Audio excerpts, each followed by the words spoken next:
Namaskar, Ram Ram, Sat Shri Akal, and hello, whatever you feel connected. This is Kaveri Kathuria, and once again, welcome back to my channel. I hope you all are doing great. As you know कि हमने आपसे promise किया था कि 18 जून को आपको 300 important MCQs मिलने वाले हैं on the teaching aptitude, right. उसी प्रॉमिस को याद रखते हुए आज हम आपके लिए ले आए हैं 300 इम्पॉर्टेंट MCQs। तो इस वीडियो को आप ज़्यादा से ज़्यादा शेयर कीजिए, लाइक कीजिए, चैनल को सब्सक्राइब कीजिए, अपने फ्रेंड्स के साथ शेयर करें जो भी प्रिपेयर कर रहे हैं किसी भी टेट एग्ज़ाम के लिए, अदर वो UGC नेट का कोई एग्ज़ाम हो या फिर कोई और टेट का एग्ज़ाम हो।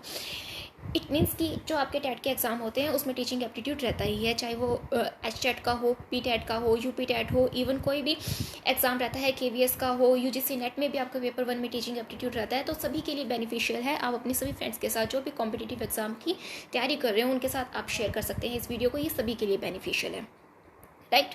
ज़्यादा आपका टाइम वेस्ट ना करते हुए हम स्टार्ट करते हैं हमारे MCQ सीरीज़ को। सबसे पहले आए अपने फर्स्ट क्वेश्चन पे। क्वेश्चन फर्स्ट देखें क्या कहता है। Which of the following is are the basic paradigm in the classroom teaching. कहता है कि इन में से जो आपको ऑप्शंस दिए हैं, अकॉर्डिंग टू दिस ऑप्शंस आपका बेसिक पैराडिज्म कौन सा है क्लासरूम टीचिंग का। अब इस क्वेश्चन को अटेम्प्ट करने से पहले आप समझिए कि पैराडिज्म होता क्या है। पैराडिज्म मीन्स कि जो क्लासरूम में टीचिंग करवाई जाती है उसके प्रकार क्या है, बेसिक नमूना क्या है, बेसिक प्रकार क्या है क्लासरूम टीचिंग के।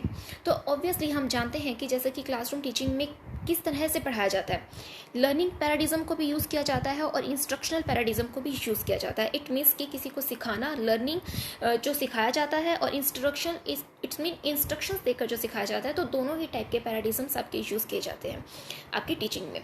सो अकॉर्डिंग टू दिस ऑप्शंस आपका आंसर हो जाएगा C, that is A and B, right. I hope कि आपको क्वेश्चन जो है समझ आया होगा। आप सबसे पहले जो है अपने क्वेश्चन को समझे, वो कहना क्या चाहता है और फिर आपसे वो पूछना क्या चाहता है, उसके अकॉर्डिंग आप जवाब दें। नेक्स्ट क्वेश्चन कहता है कि the prime requirement to become a good teacher is to have. कहते हैं कि एक अच्छा टीचर बनने के लिए एक क्या क्वालिटी चाहिए। आप खुद एनालाइज करें कि अगर आप किसी एग्ज़ाम की तैयारी कर रहे हैं, किसी भी कॉम्पिटिटिव एग्ज़ाम की तैयारी करें, स्पेशली जो टेट से रिलेटेड हो, आपका टीचिंग एलिजिबिलिटी से रिलेटेड हो, तो उसके अंदर एक टीचर के लिए क्या सबसे पहले रिक्वायरमेंट होनी चाहिए। आइए ऑप्शंस को देखते हैं। फर्स्ट ऑप्शन क्या कहता है, जेन्युइन इंटरेस्ट इन टीचिंग। कहता है कि टीचिंग में इंटरेस्ट होना चाहिए। तो क्या इंटरेस्ट बनने से आप एक अच्छे टीचर बन जाएंगे। आपका मान लिया आपका टीचिंग में इंटरेस्ट है, जब आप में इतना कॉन्फिडेंस ही नहीं है आप क्लास में आप बच्चों के सामने जो है पढ़ा सकें, या फिर क्लास में इतनी सारी स्ट्रेंथ होती है उनको फेस कर सकें, तो इंटरेस्ट होने से कुछ नहीं होता है। यहाँ पर ये आपका एक क्वालिटी नहीं बनेगा। नेक्स्ट कहता है knowledge about controlling students. Students को कंट्रोल करना आना चाहिए। क्या कंट्रोल करना काफ़ी है? जब पढ़ाना ही नहीं होता होगा तो वो कंट्रोल कैसे होंगे। तो ये भी आपका ऑप्शन यहाँ गलत हो जाता है। नेक्स्ट कहता है सब्जेक्ट नॉलेज। तो सब्जेक्ट नॉलेज ही एक ऐसा कॉन्सेप्ट यहाँ पर दिखाई देता है कि सब्जेक्ट नॉलेज टीचर को होनी चाहिए। टीचर को अगर अपने सब्जेक्ट का नॉलेज होगा तभी वो उसे पढ़ा पाएगा। एक टीचिंग स्किल्स के थ्रू अपनी नॉलेज को स्टूडेंट को देता है टीचर, तो सब्जेक्ट नॉलेज तो एटलीस्ट उसके पास होना ही चाहिए, राइट। तो according to this option C आपका ऑप्शन जो है करेक्ट हो जाएगा। आगे ऑप्शंस पर वैसे ज़रूरत नहीं है, फिर भी आप देखना चाहें तो देख सकते हैं। नेक्स्ट ऑप्शन कहता है गुड एक्सप्रेशन। एक्सप्रेशन से कुछ नहीं है, एक्सप्रेशन तो बहुत लोगों के पास है। टीचिंग में अगर आपको सब्जेक्ट नॉलेज ही नहीं है तो एक्सप्रेशन का आपका कोई वर्थ नहीं है वहाँ, राइट। तो एक्सप्रेशन का वैसे भी टीचिंग में कोई यूज़ नहीं है। आपका सब्जेक्ट नॉलेज होना चाहिए, इंपॉर्टेंट आपका पॉइंट यही है। So C is your correct answer. Now move to next question. Third question क्या कहता है आपसे, which of the following statement is are not true. जो ट्रू नहीं है, इट मीन्स कि फॉल्स पूछ रहा है हमसे। ऑब्वियसली जो सच नहीं है तो मतलब जो सही नहीं है, तो वो गलत ही पूछ रहा है आपसे कि फॉल्स क्या है। अब ऑप्शन देखें। फर्स्ट ऑप्शन कहता है teaching is just an art. क्या टीचिंग सिर्फ एक आर्ट है? नहीं, टीचिंग तो हमने हमेशा से पढ़ा है, टीचिंग आर्ट भी है और साइंस भी है। तो ये कहता है कि teaching is just an art, तो ये क्या है, गलत है ये। और टीचर कैन ट्रेंड ओनली। क्या टीचर को सिर्फ ट्रेंड किया जा सकता है? नहीं, बहुत सारे टीचर ऐसे हैं जिनमें जो है एक टीचिंग स्किल्स होते हैं, उन्हें ट्रेनिंग की ज़रूरत ही नहीं होती, उनमें पहले से ही टीचिंग स्किल्स होते हैं, तो ज़रूरी नहीं है कि हर टीचर को ट्रेंड किया जाए। Teachers are born. ये कहता है कि टीचर्स जो है जन्म लेते हैं, ऐसा भी नहीं है। अगर कोई जन्म से उसमें टीचिंग स्किल नहीं है तो उसको बाद में ट्रेनिंग भी दी जा सकती है, राइट। तो इसमें क्या कहता है कि कौन से पॉइंट जो है आपके गलत हैं, तो ये तीनों ही पॉइंट आपके गलत हैं। अकॉर्डिंग टू दिस ऑप्शन आपका आंसर जाएगा all of the above. It means कि आपके आंसर जो जाएगा वो सारे ही पॉइंट्स जो है इसके अंदर इंक्लूड होंगे। So D is your correct answer. Now move to next question. Next question देखिए क्या कहता है आपसे।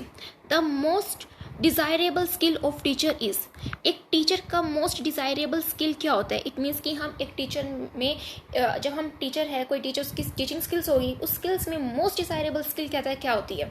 सी ऑप्शन देखिए, make the student understand what the teacher says, एक स्टूडेंट को वो समझ आना चाहिए कि उसका टीचर कह क्या रहा है। इट मीन्स कि जो चीज़ टीचर समझाना चाहता है वैसी ही स्टूडेंट को समझ आनी चाहिए, राइट। नेक्स्ट ऑप्शन क्या कहता है? Cover the prescribed course, course का हम क्या करेंगे? कोर्स तो सारा करवा दिया, कंप्लीट हो गया, कुछ समझ ही नहीं आया। Keep student relaxed while teaching, जब वो पढ़ा रहा है तो स्टूडेंट पढ़ रहा है और स्टूडेंट को रिलैक्स रखो। रिलैक्स से हमें क्या लेना देना है? अगर रिलैक्स रह रहा है स्टूडेंट, रिलैक्स तो हमने उसे रख दिया, लेकिन उसे कॉन्सेप्ट तो क्लैरिटी नहीं है उसे। Keep higher authorities informed about the class activities, higher authorities को इन्फॉर्म करना क्लास एक्टिविटीज़ के रिगार्डिंग। तो इनमें से ये आपके ऑप्शंस जो है गलत हो जाते हैं। फर्स्ट ऑप्शन आपका करेक्ट जाएगा, make the student understand what the teacher says, कि मतलब स्टूडेंट को वो समझ आना चाहिए ये जो टीचर उसे समझाना चाहता है। और एक टीचर में अगर ऐसी स्किल्स है, ऐसी उसमें अगर एबिलिटी है, तभी वो एक परफेक्ट टीचर बन सकता है। So A is your correct answer. Now move to next question. अब आपको लिस्ट दी है दो यहाँ, एक लिस्ट है जिसमें लेवल ऑफ टीचिंग दिए हैं और एक सेकंड लिस्ट है जिसमें ये दिया गया है कि इसके मेन प्रोपोनेंट कौन है। इट मीन्स ये जो लेवल ऑफ टीचिंग है ये किसने दी है, राइट। जैसा कि आप जानते हैं आपकी लेवल ऑफ टीचिंग जो है 3 प्रकार की रहती है। फर्स्ट है आपका मेमोरी लेवल, उसके बाद आपका आता है अंडरस्टैंडिंग लेवल, फिर आता है आपका रिफ्लेक्टिव लेवल टीचिंग। 3 तरह की आपकी रहती है। अभी होती क्या है हम इसको ये भी समझ लेते हैं, इसके बाद हम इसका आंसर भी कर देंगे। मेमोरी लेवल टीचिंग क्या होती है? मेमोरी लेवल टोटली बेस्ड होती है रोट लर्निंग पे। रोट लर्निंग मीन्स कि आपको जैसा दिया जाता है आप वैसा ही अपने दिमाग में रख लेते हैं चीज़ को। जैसे हम प्राइमरी क्लासेस में करते हैं, अब बच्चे को ANR आम सिखाया जाता है तो वो उसे वैसे ही लर्न करता है। अब वहाँ भी वो क्वेश्चनिंग नहीं करता कि हमने जो ये अल्फ़ाबेट है वो A से क्यों स्टार्ट की, अल्फ़ाबेट को हमने B से स्टार्ट क्यों नहीं किया। तो मेमोरी लेवल में जैसा दिया जाता है स्टूडेंट को वैसा ही वो उसे रोट लर्निंग में अपने माइंड में रख लेता है। अंडरस्टैंडिंग लेवल, अंडरस्टैंडिंग लेवल जो है यूज़ किया जाता है मेमोरी लेवल के बाद सेकंड लेवल आता है अंडरस्टैंडिंग लेवल। यहाँ पर क्या किया जाता है कि टीचर जो है स्टूडेंट को समझाता है, स्टूडेंट उसे अंडरस्टैंड करता है, सिर्फ लर्न नहीं कर रहा कि आपको दे दिया 2 पेज लर्न कराना, वो उसे समझ भी रहा है कि ये चीज़ कहना क्या चाहती है, तो वो उसे समझ भी रहा है। अंडरस्टैंडिंग लेवल भी है यहाँ। रिफ्लेक्टिव लेवल थर्ड लेवल होता है आपका रिफ्लेक्टिव, ये आपका लेवल आता है 3rd नंबर पे। रिफ्लेक्टिव का मतलब होता है जो हमने मीन्स जो टीचर ने स्टूडेंट को समझाया, स्टूडेंट ने उसे रिसीव किया, उसके बाद उसको अंडरस्टैंड भी किया, अंडरस्टैंड करने के बाद उसको अपने नेचर में रिफ्लेक्ट भी किया। इट मीन्स कि this is the last level of the learning जो लर्नर के अंदर चेंज लेकर आती है, that is reflective level of learning. और अब ये पूछता है कि इसके प्रोपोनेंट कौन कौन थे। मेमोरी लेवल आपका दिया था हर्बर्ट ने, अंडरस्टैंडिंग लेवल दिया गया था मॉरिसन के द्वारा और रिफ्लेक्टिव लेवल दिया गया था हंट के द्वारा, राइट। तो आप इसको ये याद रख सकते हैं, मोस्ट इंपॉर्टेंट है, एग्जाम में पूछ लिया जाता है कि ये लेवल किसने दिए थे। सो इसके अकॉर्डिंग आप आंसर कर सकते हैं।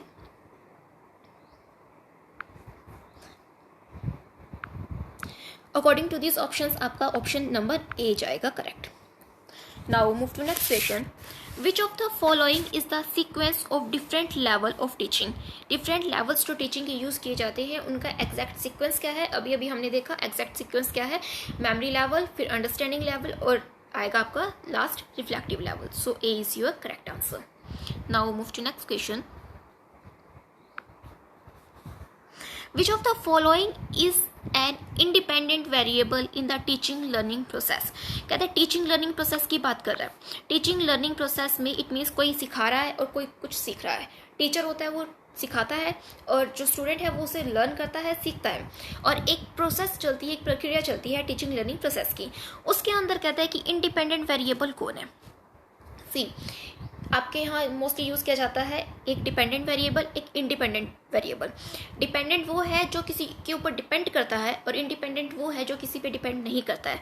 इंडिपेंडेंट पूछ रहा है जो किसी पर डिपेंड नहीं करता है, तो कॉमन सेंस को भी यूज़ करेंगे तो आप इसका आंसर दे पाएंगे कि अगर हम टीचिंग और लर्निंग की बात कर रहे हैं, टीचर और स्टूडेंट की बात कर रहे हैं, तो इसके अंदर से इंडिपेंडेंट कौन होगा? टीचर होगा, राइट। तो यहाँ पर इंडिपेंडेंट वेरिएबल कौन होगा? टीचर। और अगर डिपेंडेंट वेरिएबल पूछ लिया जाए तो वो होता है student. It means student depend करता है अपने टीचर पर कुछ सीखने के लिए, वो उसे कुछ सिखाता है, उसी वे में वो उसे सीखता है। तो डिपेंड कौन कर रहा है? स्टूडेंट। और इंडिपेंडेंट है टीचर। तो अब आप इसे जो है टिक कर सकते हैं, A is your correct answer. Now move to next question, question number 8। Which of the following method should be used by each teacher? कहते हैं कि ऐसा कौन सा मेथड है जो सभी टीचर के द्वारा यूज किया जाना चाहिए। Should be used by each teacher, कोई कर रहा है या नहीं कर रहा है उसकी बात नहीं कर रहा है, किया जाना चाहिए पूछ रहा है। Should be used by each teacher. According to this options अगर आप देखें, सबसे पहले क्या कहता है, एनालिटिकल एंड सिंथेटिक जो है मेथड यूज़ करना चाहिए। एनालिटिकल में क्या होता है कि सबसे पहले हम किसी चीज़ को छोटे छोटे पार्ट्स में डिवाइड कर देते हैं, और सिंथेटिक होता है उन पार्ट्स को फिर जोड़ देना, राइट। अगर मान लीजिए कि कोई एक कंसेप्ट है, एक कंसेप्ट को अगर हम स्मॉल स्मॉल पार्ट्स में जो है उसे डिवाइड कर देंगे, उसका एनालिसिस करेंगे, एनालिटिकल फॉर्म में ले आएंगे, फिर हम एक छोटे छोटे पार्ट्स को जो है स्टूडेंट को समझा रहे हैं, उसके बाद हम लास्ट में उसको फिर उसका कंक्लूजन सम अप कर देते हैं। इट मीन्स उसे हम सिंथेटिक वे में ले आते हैं। तो ये क्या होगा कि स्टूडेंट की कंसेप्ट क्लैरिटी इंक्रीज करेगा। आप स्टूडेंट को एक ही कंसेप्ट जो है एक बार में नहीं समझा सकते, आप उसे स्मॉल स्मॉल पार्ट में समझाएंगे, लास्ट में उसे कंक्लूड कर देंगे, तब वो यूज़ किया जाएगा मेथड, और इसी मेथड को हम कहते हैं analytical and synthetic method. So this is the best method that should be used by each teacher. So A is your correct answer. Now move to next question, that is question number 9। आपको list दी गई है, list को match करना है। सी first list में आपसे क्या कहता है कि टीचिंग मैक्सिम्स हम यूज़ करते हैं, और एक दिया है आपको कि इसके मेन प्रोपोनेंट्स कौन है। टीचिंग मैक्सिम्स आपके बहुत सारे हैं, आप 3 नहीं है, ऐसा नहीं है कि आप 3 को पढ़ लें और आपके टीचिंग मैक्सिम्स हो गए। बहुत सारे टीचिंग मैक्सिम्स हैं, आपको उन्हें एक बार गो थ्रू करना चाहिए।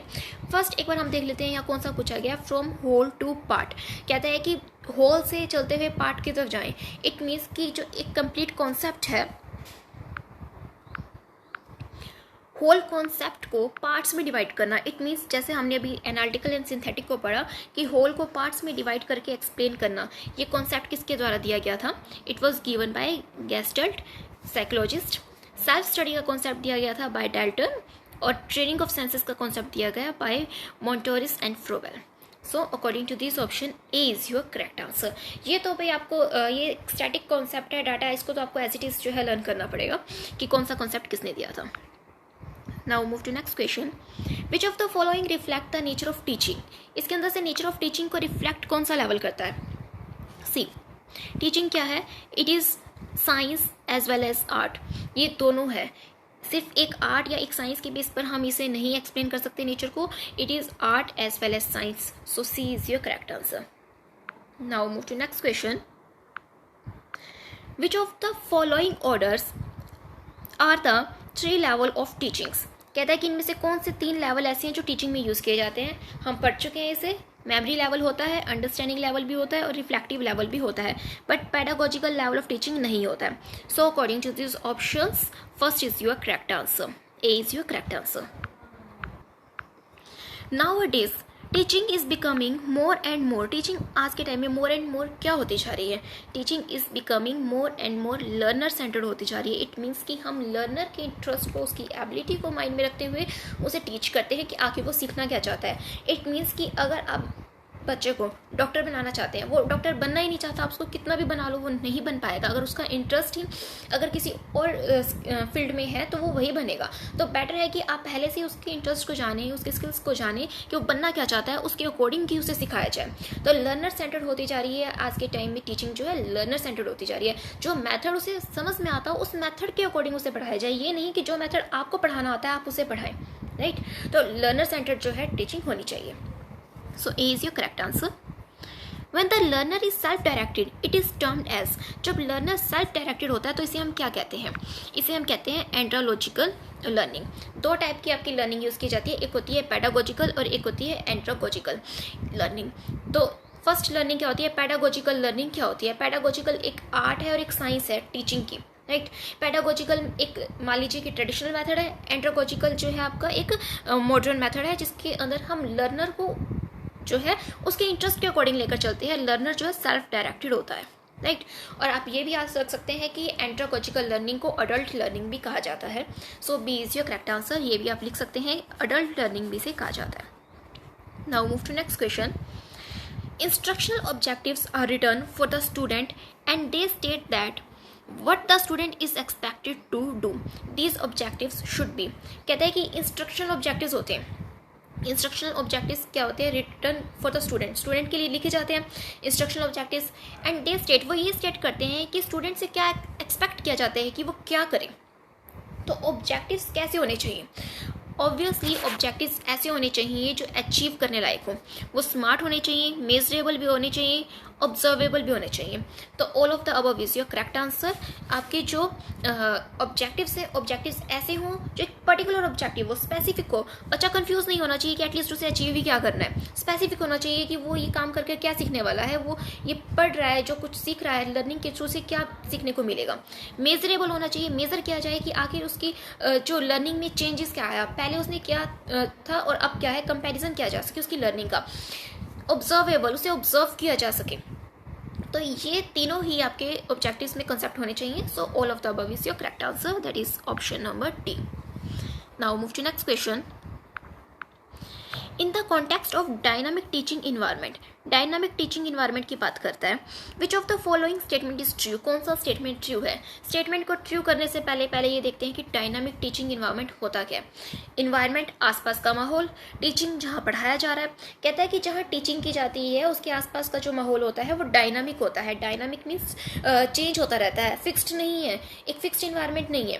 कहता है कि वो जो डायनामिक इन्वायरमेंट है जहाँ पर टीचिंग की जाती है उसके रिगार्डिंग, उसके कॉन्टेक्स्ट में कौन सी स्टेटमेंट ट्रू है। तो आइए देखते हैं। सबसे पहले फर्स्ट स्टेटमेंट क्या कहती है, टीचर इज डिपेंडेंट वेरिएबल। ये तो यहीं गलत हो गया, टीचर तो कभी डिपेंडेंट होता ही नहीं है। नेक्स्ट कहता है टीचर इज इंडिपेंडेंट वेरिएबल। ये बात कुछ सही दिख रही है कि वो इंडिपेंडेंट है, तो इसे आगे पढ़ सकते हैं। Student is a dependent variable, ये बात करेक्ट है। टीचर जो है इंडिपेंडेंट है, स्टूडेंट जो है डिपेंडेंट वेरिएबल है। तो यहीं पर आपका जो ऑप्शन बी है करेक्ट हो जाता है। नेक्स्ट क्वेश्चन पे मूव करें। Eight which of the following teaching levels classroom environment is required to be sufficiently open and independent।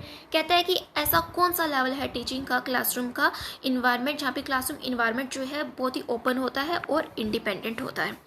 Choose करें आप इस क्वेश्चन को।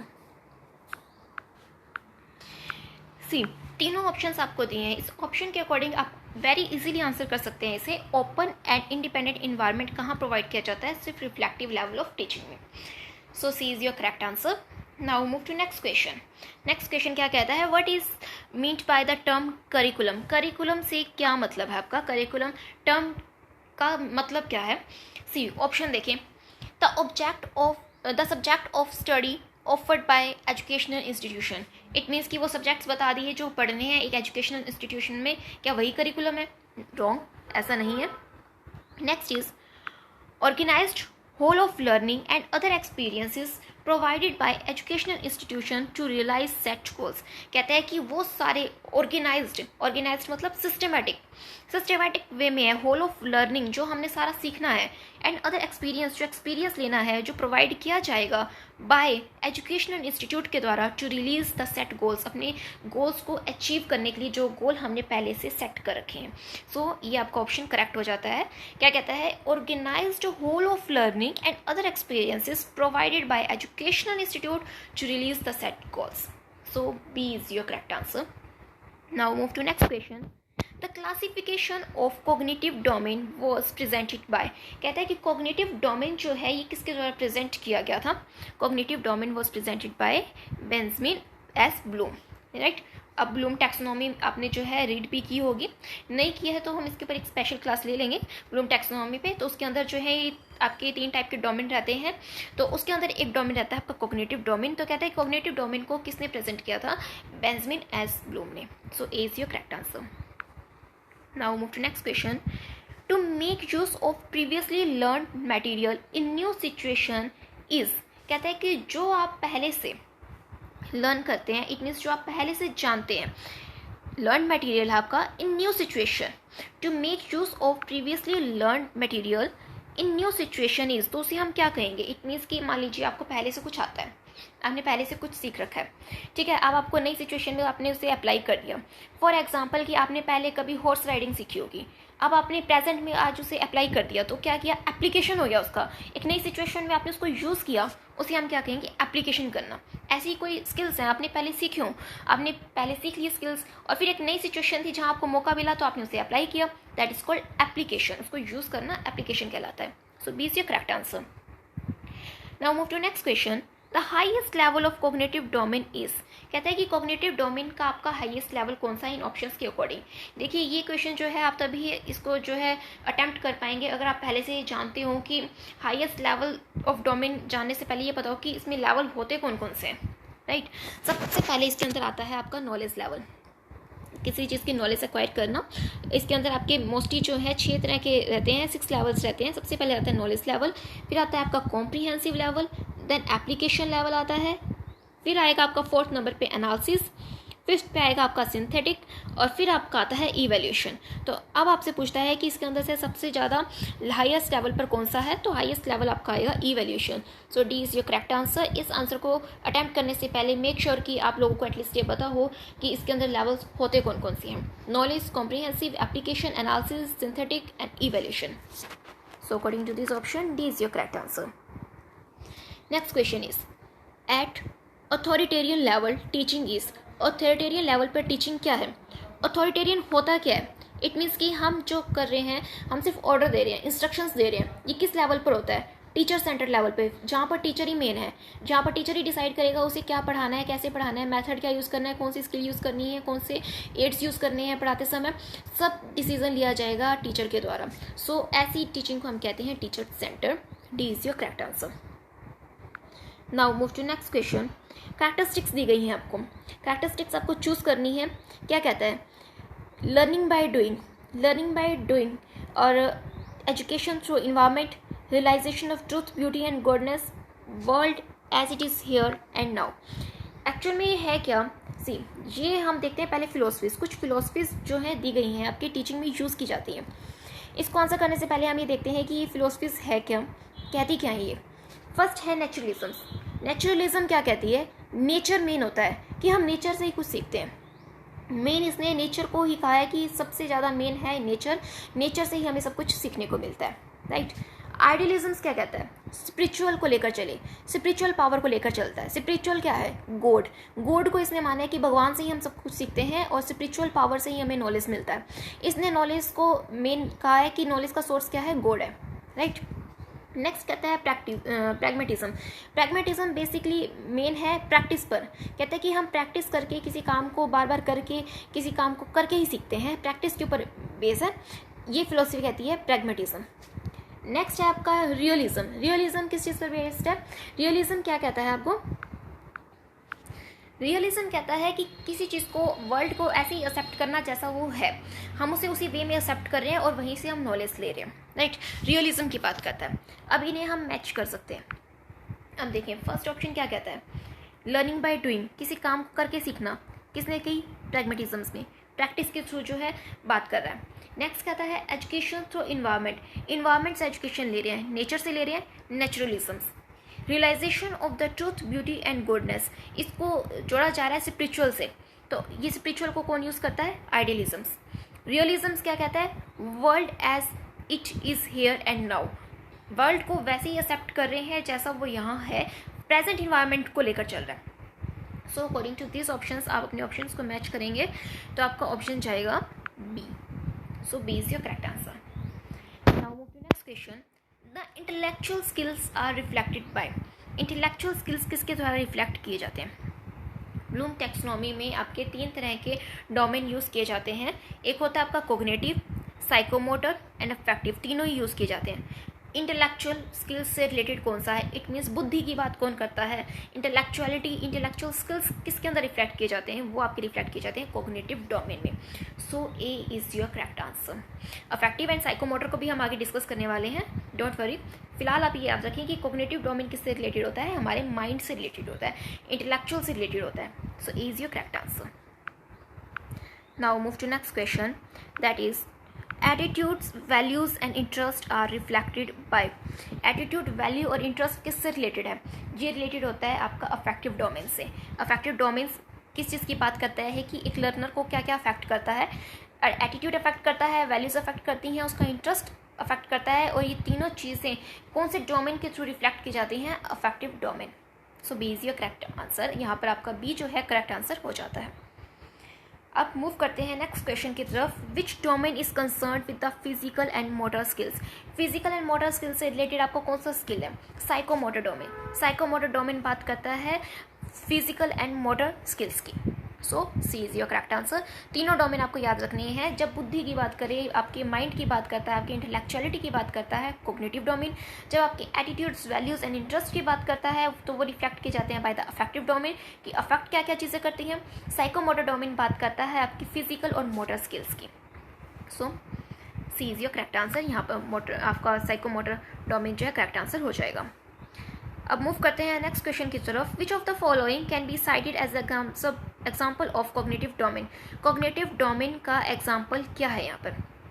सी, आपको ऑप्शंस दिए हैं 4. इन चारों ऑप्शंस के अकॉर्डिंग बताएं कि आपका जो कॉग्निटिव डोमेन है जहाँ पर बुद्धि का प्रयोग किया जाएगा उसका जो है राइट एग्जाम्पल क्या है. सबसे पहले आप एक बार देखिए. Describe a specific topic. एक स्पेसिफिक टॉपिक को डिस्क्राइब करना है. आप खुद सोच कर देखें, अगर आपको कोई टॉपिक दे दिया जाए, आपको उसको ये कहा जाए कि एक स्पेसिफिक टॉपिक है, उसको डिस्क्राइब करें. अगर आप में बुद्धि है, आप अपनी बुद्धि का यूज़ कर सकते हैं, तभी आप अपने दिमाग से उसे समझ पाएंगे और समझा पाएंगे. तो यहाँ पर कॉग्निटिव डोमेन का क्या यूज़ हो रहा है?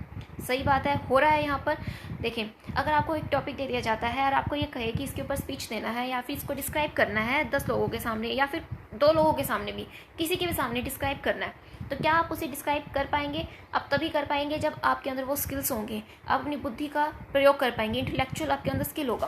तो यहाँ पर कॉग्निटिव डोमेन का एग्जाम्पल पहला ही हो जाता है आपका describe a specific topic. Next आप देख सकते हैं एग्जाम्पल, नहीं बैठेंगे इसके according, right. Develop a photographic film. एक फोटोग्राफिक फिल्म बनाना है या फिर टाइपिंग करना है किसी ऐसे को, या फिर रिस्पॉन्सिबिलिटी लेनी है for maintenance, take responsibility for maintenance. तो ये जो है आपके कॉग्निटिव डोमेन का एरिया नहीं है. कॉग्निटिव एरिया जो आपका डिफाइन करता है that is describe a specific topic. So A is your correct answer. Now move to next question. Which of the following can be taken as example of the psychomotor domain in the context of teaching. Psychomotor domain का example क्या है? Psychomotor domain वो होती है जहाँ पर हम लोग अपनी फिजिकल और मोटर स्किल्स को यूज़ करते हैं, राइट. अब फिजिकल और मोटर स्किल्स को हम कहाँ यूज़ करेंगे? सी, सबसे पहले हम ऑप्शन देखते हैं. Demonstrate awareness to environmental pollution. Awareness, जागरूकता ला रहे हैं लोगों में, क्या हम इसके अंदर कोई फिजिकल मोटर डोमेन का यूज़ कर रहे हैं? नहीं. नेक्स्ट कहता है परफॉर्मिंग एन एक्सपेरिमेंट. एक एक्सपेरिमेंट परफॉर्म कर रहे हैं. अगर हम कोई एक्सपेरिमेंट करेंगे तो ऑब्वियसली हम उसमें बहुत सारी एक्टिविटीज़ करेंगे तो उसके अंदर हमारी जो मोटर स्किल्स हैं वो यूज़ होंगी, हमारी फिजिकल एक्टिविटीज़ भी यूज़ होंगी. तो साइकोमोटर का जो आपका एग्जाम्पल फिट बैठता है वो है परफॉर्मिंग एन एक्सपेरिमेंट. अगर एक्सपेरिमेंट परफॉर्म कर रहे हैं तो वो आपका किस में आएगा? साइकोमोटर डोमेन में. Now move to next question. Question number 28 की तरफ मूव करते हैं. कहता है which of the following statement is false. इनमें से कौन सा स्टेटमेंट फॉल्स है? आपको फॉल्स स्टेटमेंट देखना है. फर्स्ट देखिए क्या कहता है. Teaching and instructions are same concept. कहता है टीचिंग और इंस्ट्रक्शन जो है सेम कंसेप्ट होता है. नहीं, टीचिंग और इंस्ट्रक्शन जो है सेम कंसेप्ट नहीं है. पहला ही आंसर आपको यहाँ मिल गया, तो आपका करेक्ट ऑप्शन हो जाएगा ए, क्योंकि टीचिंग और इंस्ट्रक्शन जो है सेम नहीं होता है. नेक्स्ट ऑप्शन आप देख सकते हैं. There is difference between teaching and learning. Teaching और लर्निंग में डिफरेंस होता है, ये बात सही है. Education is wider term than teaching and training and research. Education जो है एक वाइडर टर्म होती है, सही बात है. एजुकेशन वाइडर टर्म है टीचिंग से, ट्रेनिंग से और रिसर्च से. तो इसने पूछा है फॉल्स. फॉल्स कौन सा है? फॉल्स तो आपका पहले ऑप्शन पर ही आंसर आ गया. टीचिंग और इंस्ट्रक्शन जो है सेम कंसेप्ट कहता होते हैं, नहीं, सेम नहीं होते हैं. So A is your correct answer. Now next question is teaching is based upon the mastery of. Teaching किसके ऊपर बेस्ड है? इट मीन्स टीचिंग आपका बेस्ड करता है किस चीज़ की? मास्टरी पे. अगर आप एक टीचर बनना चाहते हैं, किसी को पढ़ाना चाहते हैं, तो आपके अंदर क्या क्या स्किल्स होने चाहिए? सबसे पहले नॉलेज ऑफ कॉन्सेप्ट होना चाहिए. आप जो पढ़ाना चाहते हैं वो कॉन्सेप्ट आपको क्लियर होना चाहिए, इसके बारे में आपको नॉलेज होनी चाहिए, अपडेटेड होनी चाहिए. टीचिंग स्किल्स होने चाहिए. ये बहुत जो है आपका स्किल जो है मस्ट है. इट मीन्स कि आपको टीचिंग का नॉलेज होना चाहिए, राइट है, आपको नॉलेज चाहिए. लेकिन अगर आपके पास सिर्फ नॉलेज है लेकिन आपको स्किल्स ही नहीं है पढ़ाने के, तो आपकी टीचिंग का कोई वहाँ पर वैल्यू नहीं रहेगा. इट मीन्स कि आपको नॉलेज भी होना चाहिए, आपके अंदर टीचिंग स्किल्स भी होने चाहिए और आपके अंदर डिसीजन मेकिंग स्किल्स भी होने चाहिए. मतलब किस समय पर आपको कैसा डिसीजन लेना है, क्लास को जब आप टीच कर रहे हैं, during the class, before the class, after the class, आपको किस तरह से अपनी टीचिंग में अपने डिसीजन मेकिंग स्किल्स को यूज़ करना है, वो स्किल्स भी आप में होने चाहिए. तो ऑल ऑफ द अबव आपका करेक्ट ऑप्शन हो जाता है. आप में तीनों ही स्किल्स पर मास्टरी होना चाहिए. Now move to next question. Next question की तरफ मूव करते हैं. Which of the following is or are the teaching maxims. इसके अंदर से टीचिंग मैक्सिम्स कौन कौन से हैं? C, from psychological to logical, from analysis to synthesis, from concrete to abstract and the follow nature. ये तीनों ही आपकी टीचिंग मैक्सिम से चारों ही आपके हो जाएंगे। तो यहाँ पर आपका करेक्ट ऑप्शन हो जाएगा D, all of the above is your correct answer. Now move to next question. Analysis mean, analysis का क्या मीनिंग होता है? जब हमने एनालिसिस एंड सिंथेसिस मेथड को डिस्कस किया था तब मैंने आपको बताया था एनालिसिस का क्या मतलब होता है। किसी भी टॉपिक को, किसी कॉन्सेप्ट को, किसी प्रॉब्लम को, किसी सिचुएशन को जब हम छोटे छोटे टुकड़ों में बांट देते हैं, ब्रेक कर देते हैं, उसे हम कहते हैं एनालिसिस करना। एनालिटिकल सिचुएशन कहते हैं। Ability to break a problem into its constituent parts, उसके छोटे छोटे टुकड़ों में बांट देना, उसे कुछ हिस्सों में, कुछ भागों में बांट देना, उसे ही हम क्या कहते हैं? एनालिसिस। राइट। सो आपका नेक्स्ट क्या है? ये आपका ऑप्शन नंबर ए जो है करेक्ट हो जाता है। So now move to next question. The rule of presenting the content to make them easy are called. कहता है कि एक रूल को यूज़ किया जा रहा है। Rule of presenting the content, content present कर रहे हैं to make them easy are called, तो उसे हम क्या कहते हैं? जो रूल्स यूज़ किए जाते हैं बाय द टीचर, जिसके थ्रू टीचर जो है लर्नर के लिए अपना प्रेजेंटेशन ऑफ कंटेंट जो प्रेजेंट किया जाता है उसे बहुत ही ईजी बना देता है स्टूडेंट के लिए, उसे हम क्या कहते हैं? Maximum of teachings. So B is your correct answer. Now move to next question. With smaller classes teacher are much more able to, teacher much more able है। इट मीन्स अगर एक क्लास बहुत ही स्मॉलर रहेगा, बहुत smaller नहीं, एक medium level हम कह सकते हैं कि क्लास जो है ना तो ज़्यादा बड़ा होना चाहिए ना छोटा। इट मीन्स जो स्ट्रेंथ है स्टूडेंट्स की उसके बारे में बात कर रहा है। With smaller class teacher are much more able to, teacher able रहेगा आइडेंटिफाई द लर्निंग प्रॉब्लम, बच्चों की प्रॉब्लम को आइडेंटिफाई कर पाएगा। प्रोवाइड इंडिविजुअल अटेंशन, बच्चों पर जो है सभी को अटेंशन पे कर पाएगा। Adept instructions to individual differences among the individuals, students के अंदर जो इंडिविजुअल डिफरेंसेस है उन्हें भी समझ पाएगा। तो यहाँ पर क्या कहता है कि अगर क्लास छोटी रहेगी तो टीचर जो है इन सब चीज़ों को समझ पाएगा। तो अकॉर्डिंग टू दिस ऑप्शन आपका डी है जो करेक्ट ऑप्शन हो जाता है। इट मीन्स कि स्टूडेंट की जो स्ट्रेंथ है क्लास में वो एक स्टैंडर्ड साइज़ में होनी चाहिए। अगर स्टूडेंट्स जो है लिमिटेड होंगे, स्टैंडर्ड साइज़ के होंगे, तो हम उनकी जो है प्रॉब्लम्स को आइडेंटिफाई कर पाएंगे कि उन्हें लर्निंग की किस एरिया में प्रॉब्लम आ रहा है। इट मीन्स हम स्टूडेंट को डायग्नोस कर पाएंगे तो हम उसकी स्ट्रेंथ और उसकी वीकनेस को जान पाएंगे कि कहाँ वो प्रॉब्लम फेस कर रहा है, उसके अकॉर्डिंग जो है हम एक्शन भी ले पाएंगे। तो एक इंडिविजुअल डिफरेंसेस को समझा जाएगा अगर क्लासरूम जो है आपका एक प्रिसाइज साइज में रहेगा।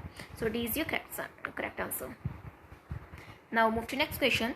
The single most important factor in the beginning of teaching career is, आपसे पूछता है कि एक सिंगल मोस्ट इंपॉर्टेंट फैक्टर क्या है जब टीचिंग करियर की शुरुआत की जाती है। टीचिंग करियर की शुरुआत की जा रही है तो सिंगल मोस्ट इंपॉर्टेंट फैक्टर क्या है? ऑप्शंस देखिए। First time meritorious academic record, आपका रिकॉर्ड बहुत अच्छा होना चाहिए कि आपने बहुत अच्छे नंबर लिए हैं। क्या ये आपका टीचिंग करियर में इतना रेलिवेंट है? एक वो टीचर भी पढ़ा पा रहा है जिसने 60% ली हूँ, एक वो भी नहीं पढ़ा पा रहा जिसने 90% गेन की हूँ, तो ऐसा कुछ नहीं है। नेक्स्ट देखें, कम्युनिकेशन स्किल। क्या सिर्फ कम्युनिकेशन स्किल से ही आप एक बेटर टीचर बन पाएंगे? आपको बोलना बहुत अच्छा आता है, आप किसी भी चीज़ के ऊपर 10 पन्ने लिख सकते हैं, 10 पन्ने बोल सकते हैं, तो क्या आप एक एफिशिएंट टीचर बन पाएंगे? रॉन्ग है, ये भी आपका रॉन्ग हो जाएगा।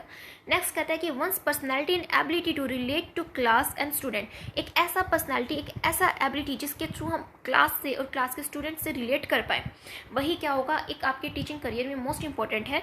कि जब भी आप टीच करें, आपका टीचिंग स्किल आप यूज़ करें, अपनी नॉलेज को अपडेटेड रखें, राइट, और आपकी डिसीजन मेकिंग स्किल जो है वो एक्टिव होनी चाहिए। टाइम पर आप राइट टाइम पर राइट डिसीजन लें, आप अपने आप को क्लास से अटैच करें, स्टूडेंट से अटैच करें, आप स्टूडेंट की इंडिविजुअल डिफरेंसेस को समझें कि एक्चुअल में स्टूडेंट को कौन सा मेथड समझ में आता है, कौन सी लर्निंग उसके लिए बेनिफिशियल है। सिर्फ एक ही मेथड को यूज़ मत करें जो आपको पढ़ाना आता है, आप वो पढ़ाएं जिसके थ्रू बच्चा सीखना चाहता है, जिसके थ्रू उसे समझ आता है। तो ये कैसे हो पाएगा? जब आप अपने आप को क्लास के साथ और स्टूडेंट के साथ रिलेट करेंगे, आपकी पर्सनैलिटी ऐसी हो, आपकी एबिलिटी ऐसी हो, आपके स्किल्स ऐसे होंगे जब आप अपने आप को रिलेट कर पाएंगे। So C is your correct answer. Now move to next question, question number 35। Effective teaching, effective teaching by and large is function of. Effective teaching का क्या काम है, मेन काम क्या है? इफेक्टिव टीचिंग किसे कहेंगे आप? ऑप्शंस देखें। Maintaining discipline in the class, class में डिसिप्लिन मेंटेन करना। इट मीन्स कि अगर मान लीजिए आप टीचर हैं, क्लास में चले गए, क्लास में डिसिप्लिन मेंटेन कर दिया, कोई स्टूडेंट आपके आगे नहीं बोलता, क्या आप इफेक्टिव टीचिंग कर रहे हैं? अरे आप इसे इफेक्टिव टीचिंग कह सकते हैं, आप खुद माइंड को यूज़ कीजिए, नहीं कह सकते। क्या क्लास को डिसिप्लिन में रख लेना क्या इफेक्टिव टीचिंग है? उसके लिए तो हम कोई अगर अनएजुकेटेड पर्सन भी ले आएंगे तो भी वो उसको सबको चुप करवा देगा, क्लास में डिसिप्लिन मेंटेन करवा सकता है। बच्चों को है डरा कर या धमका कर, क्या उससे हम इफेक्टिव टीचिंग कह सकते हैं? नहीं। नेक्स्ट कहता है कि टीचर ऑनेस्टी, टीचर ऑनेस्ट होगा तो क्या वो इफेक्टिव टीचिंग है? टीचर ऑनेस्ट है, क्लास में आके कहता है, बड़ा ऑनेस्ट है, कभी झूठ नहीं बोलता, क्लास में आके कहता है कि मुझे कुछ नहीं आता पढ़ाना तो मैं तो ऐसे ही आ गया, बहुत ऑनेस्टी है उसमें, एकदम आते सच बोल दिया कि मेरे को ये टॉपिक पढ़ाना ही नहीं आता, क्या वो इफेक्टिव टीचिंग होगा? नहीं।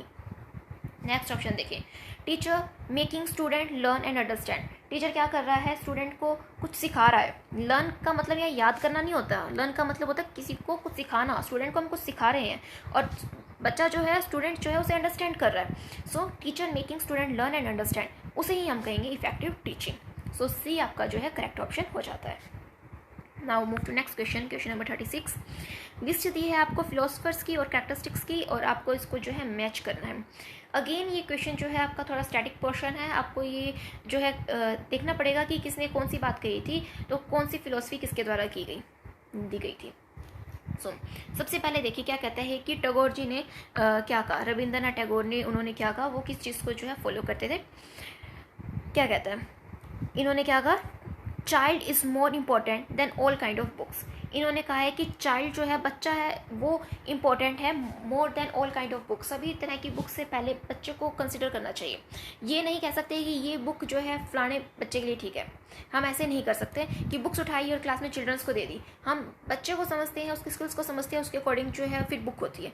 तो पहले जो है बच्चा इंपॉर्टेंट है, चाइल्ड इंपॉर्टेंट है more than all kinds of books. Next है विवेकानंद। विवेकानंद जी ने क्या कहा, इस चीज़ को देखिए। विवेकानंद जी किस चीज़ के बारे में बात करते हैं, सी ये कहते हैं कि जो योगा है ना, योगा के थ्रू भी एजुकेशन प्रोवाइड की जा सकती है। ये बात विवेकानंद जी ने कही है। ये आपको क्रैम ही करना पड़ेगा कि रविंद्रनाथ टैगोर जी ने क्या कहा, विवेकानंद जी ने क्या कहा था। रविंद्रनाथ टैगोर जी कहते थे कि बच्चा इंपॉर्टेंट है, सभी बुक्स के कंपैरिजन से, सभी बुक्स बाद में, सारी पढ़ाई बाद में, पहले बच्चा इंपॉर्टेंट है। फिर विवेकानंद जी ने कहा कि योगा के थ्रू जो है एजुकेशन प्रोवाइड की जा सकती है, वो भी एक मेथड है एजुकेशन प्रोवाइड करने का। महात्मा गांधी जी किस चीज़ की बात करते थे, ये बात करते थे harmonious development of personality. Harmonious development means all round development की बात करते हैं कि सभी जो एस्पेक्ट है हमारे लाइफ के, उस सभी एरियाज़ में बच्चे का डेवलपमेंट होना चाहिए, चाहे वो फिजिकल डेवलपमेंट हो, सोशल डेवलपमेंट हो, कल्चरल डेवलपमेंट हो, मॉरल डेवलपमेंट हो, सभी चीज़ों में बच्चे का डेवलपमेंट होना चाहिए, ऑल राउंड पर्सनैलिटी को डेवलप किया जाए।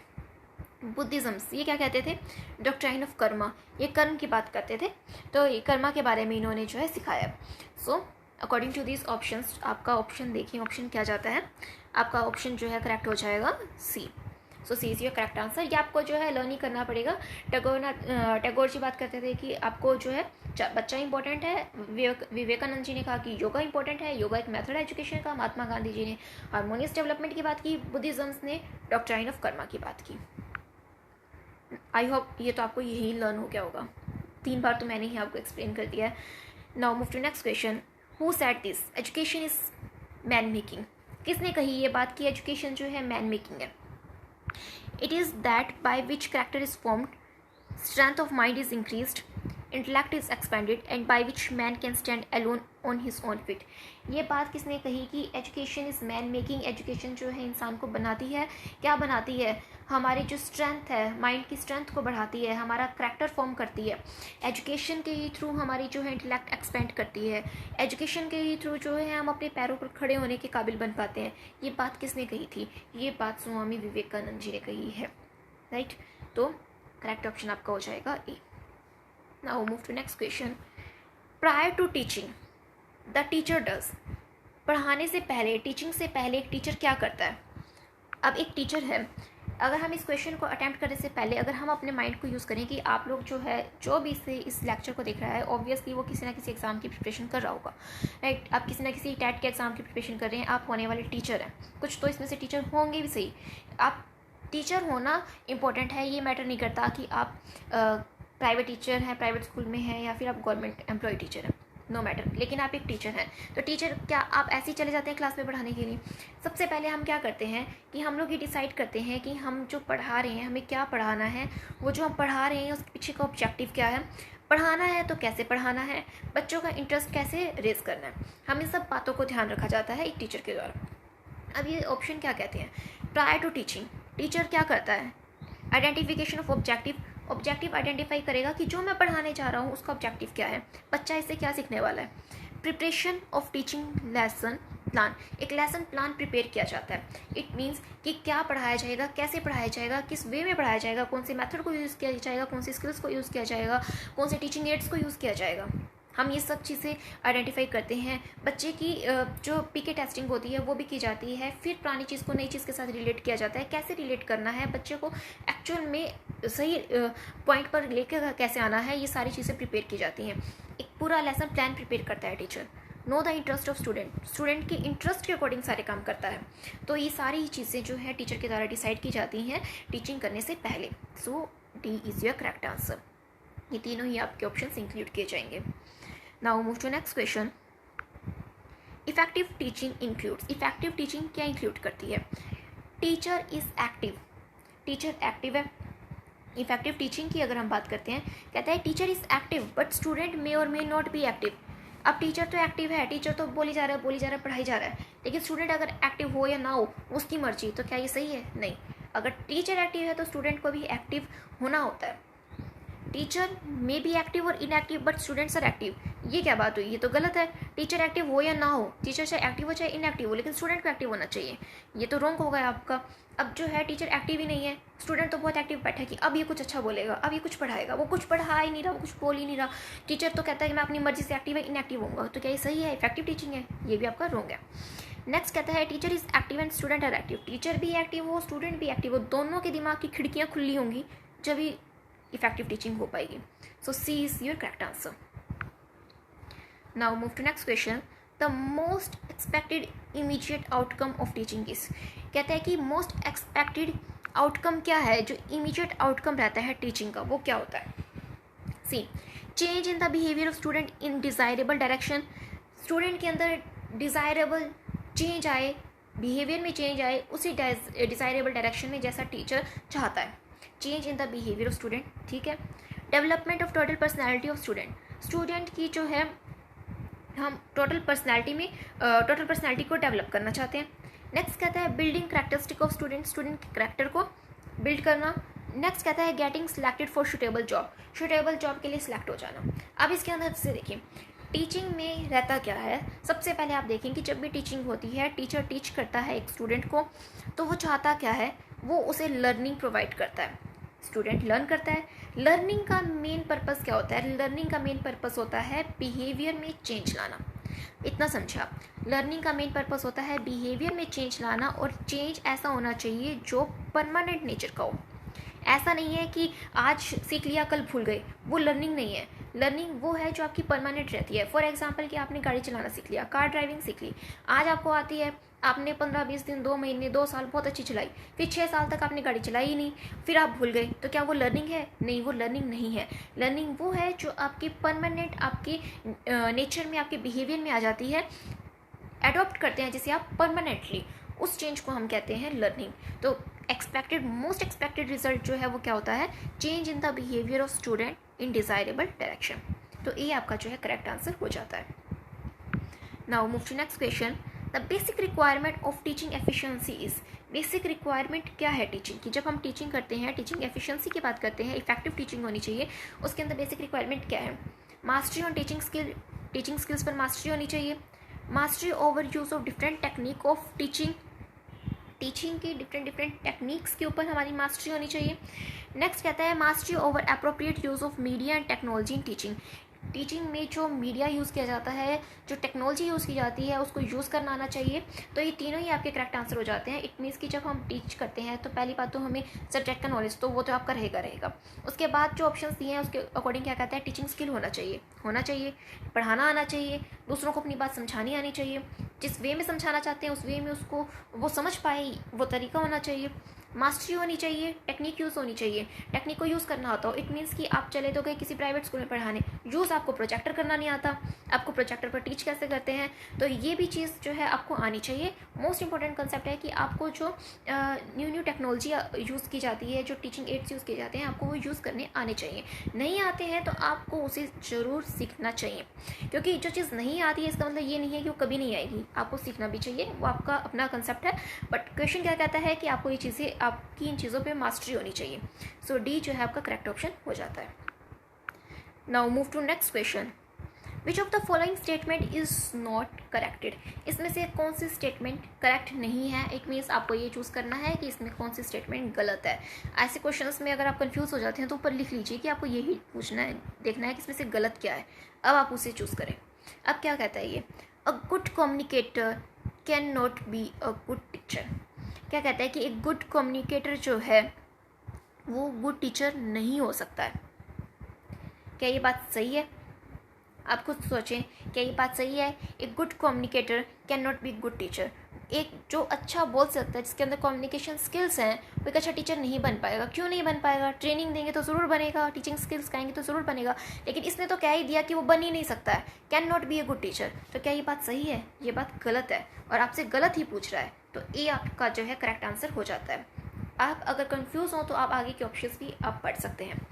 नेक्स्ट ऑप्शन क्या कहता है? Good communicator has good sense of humour, good communicator had wide reading knowledge, good communicator had command over the language. ये सारी बातें सही है। एक गुड कम्युनिकेटर वो होता है जिसको ये पता है कि कब क्या बोलना है, कैसे बोलना है, किस चीज़ को कैसे पढ़ना है, रीडिंग नॉलेज होता है, सेंस ऑफ ह्यूमर का यूज़ करता है, कमांड होती है उसके अपने शब्दों पर, अपनी लैंग्वेज पर।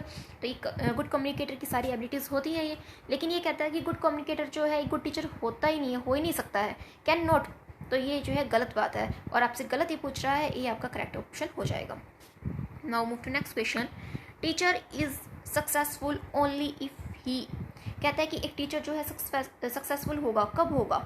जब वो है know his subject thoroughly well, जब वो अपने सब्जेक्ट को जानता होगा अच्छे से। जब वो अपने सब्जेक्ट को नहीं जानता होगा तो वो पढ़ाएगा क्या? वो करनी क्या है? उसको नॉलेज होनी चाहिए, तभी सक्सेसफुल हो पाएगा।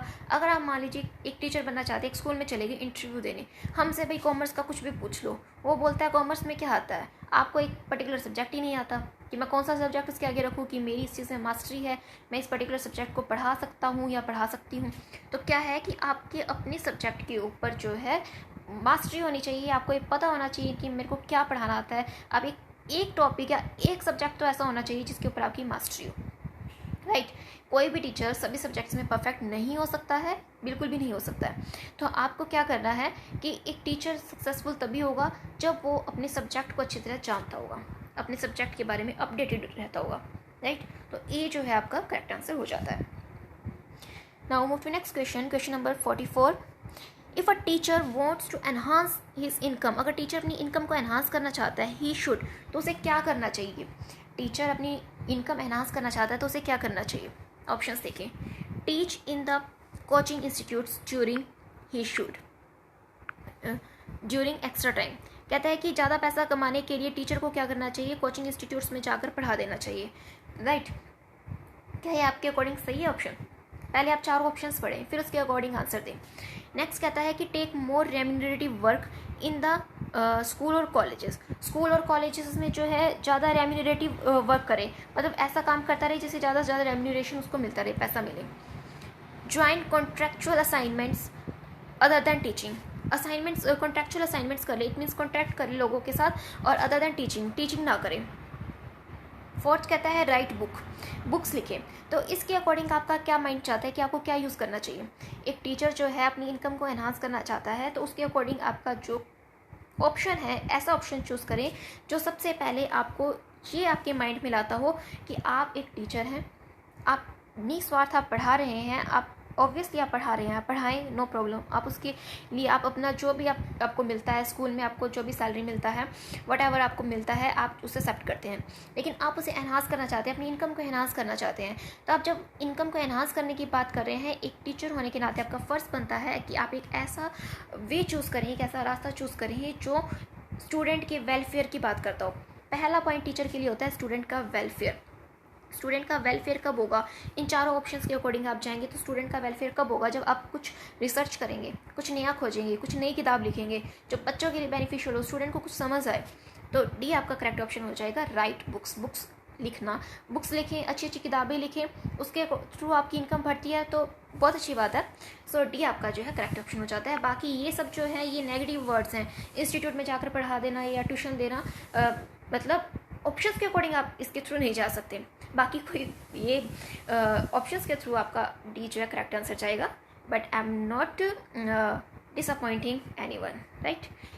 कोई इंस्टीट्यूट या ट्यूशन के रिगार्डिंग कोई नेगेटिव पॉइंट नहीं है, but according to these options आपका डी करेक्ट आंसर जाता है। Now move to next question. As a principal you will encourage your teacher colleagues to. आप एक प्रिंसिपल हैं, मान लीजिए आपने बना ही दिया इन्होंने आपको principal. As a principal you will encourage, आप एनकरेज करेंगे योर टीचर कलीग टू। आप अपने साथ के आपके जो टीचर कलीग्स हैं आप उनको क्या करने के लिए एनकरेज करेंगे। नेक्स्ट आपके ऑप्शंस दिए हैं, ऑप्शंस को देखें। ऑप्शन क्या कहता है, participate in seminar and conference in India and abroad. कहता है कि अब्रॉड में, इंडिया में जो भी सेमिनार्स हो रहे हैं, कॉन्फ्रेंस हो रहे हैं, उसमें पार्टिसिपेट करें। या फिर आप क्या कहेंगे अपने टीचर कलीग को कि participate in refresher course for enhancement of subject knowledge. अपने सब्जेक्ट नॉलेज को एनहांस करने के लिए, अपने सब्जेक्ट नॉलेज को एनहांस करने के लिए आप रिफ्रेशर कोर्स में पार्टिसिपेट करें। नेक्स्ट कहता है doing community services for the upliftment of down trodden. कहता है कि आप ऐसी कमेटी के लिए काम करें, ऐसी कमेटी में अपनी सर्विस, कम्युनिटी में सर्विस प्रोवाइड करें जो अपलिफ्टमेंट का काम करती हो। इट मीन्स कि अपलिफ्टमेंट ऑफ डाउन ट्रोडन, जो निचले पद पर लोग हैं उनको अपलिफ्ट करने का काम करती हो। तो एज अ प्रिंसिपल आप क्या एनकरेज करेंगे अपने कलीग को।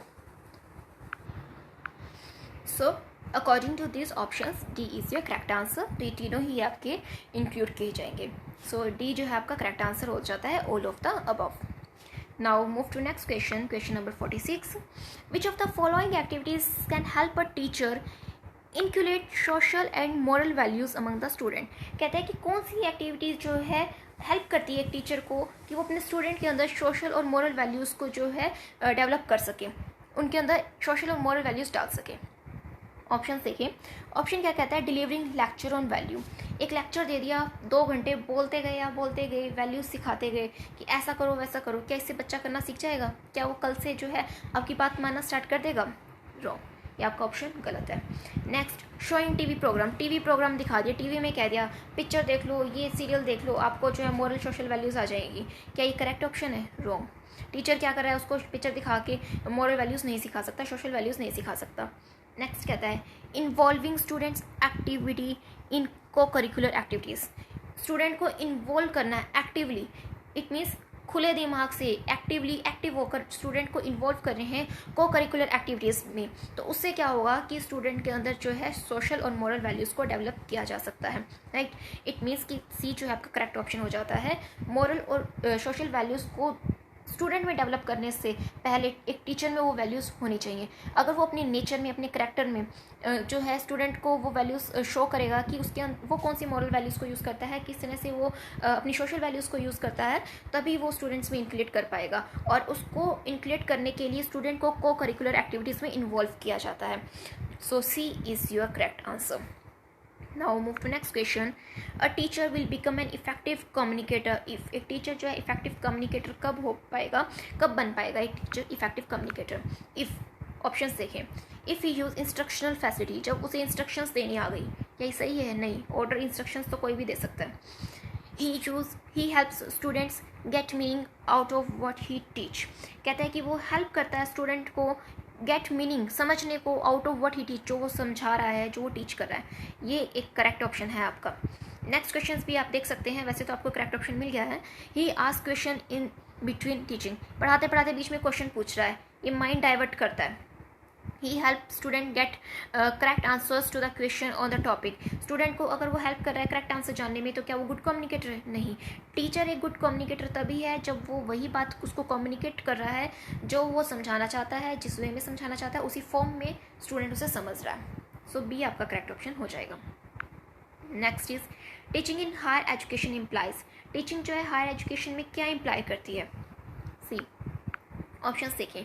Presenting the information given in the text book में जो लिखा है इंफॉर्मेशन उसको प्रेजेंट करना, ये जो है हायर एजुकेशन का नहीं है। नेक्स्ट कहता है asking question in the class and conducting examination. Class में क्वेश्चनिंग कर लो, एग्जाम्स ले लो, कंडक्ट कर लो, यही है क्या higher education? Wrong.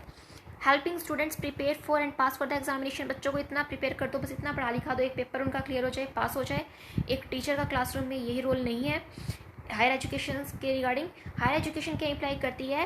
Help student to learn, उन्हें कुछ सीखना, उन्हें कुछ सिखाना। एक टीचर उन्हें सिर्फ पढ़ाता नहीं है, उन्हें बहुत कुछ सिखाता भी है। Helping student to learn. So D is your correct answer. यही हायर एजुकेशन जो है इम्प्लाई करती है। Next is teaching will be effective if the teacher. Teaching effective कब होगी? इफ़ टीचर क्या करेगा?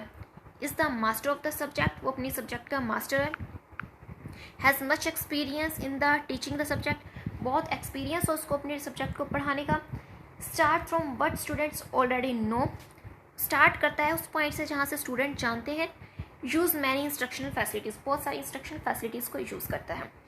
सी टीचिंग के बारे में पूछता है, टीचिंग इफेक्टिव है, teaching will be effective, effective होगी यदि टीचर।